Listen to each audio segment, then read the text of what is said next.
L'accueil est chaleureux. Joe Biden reçoit son homologue brésilien à la Maison-Blanche, une première depuis le retour au pouvoir de Lula da Silva. L'occasion pour les deux dirigeants d'afficher une complicité retrouvée entre Washington et Brasilia après des années de tension sous la présidence Bolsonaro. L'ancien chef d'État d'extrême droite, qui séjourne toujours aux États-Unis, accusé, tout comme Donald Trump, d'avoir isolé son pays et attaqué ses institutions.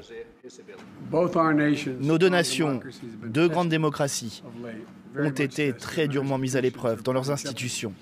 Les liens forts qui existent entre nos deux peuples font que le Brésil et les États-Unis, dans les grands défis mondiaux, sont placés au même rang, en particulier sur la question de la crise climatique. La crise climatique au centre des échanges entre les deux dirigeants. Lula et Biden ont bien sûr évoqué le sort de l'Amazonie, tant malmené pendant le mandat de Jair Bolsonaro. Entre 2019 et 2022, la déforestation y a progressé de 60% par an, avant de ralentir dès le retour du président de gauche. Il s'est d'ailleurs engagé à mettre fin à la déforestation d'ici 2030, avec l'aide, espère-t-il, de Joe Biden.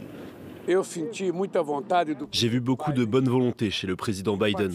Il souhaite participer à la création d'un fonds avec d'autres pays développés qui nous permettra de mieux prendre soin de l'Amazonie et donc de notre planète. Devant les caméras, les deux dirigeants ont évité d'évoquer le dossier ukrainien et leurs divergences, car Lula s'est jusqu'ici montré très critique envers l'OTAN et même Volodymyr Zelensky. Mais ce samedi, il a laissé entendre que le Brésil pourrait se poser en médiateur dans ce conflit.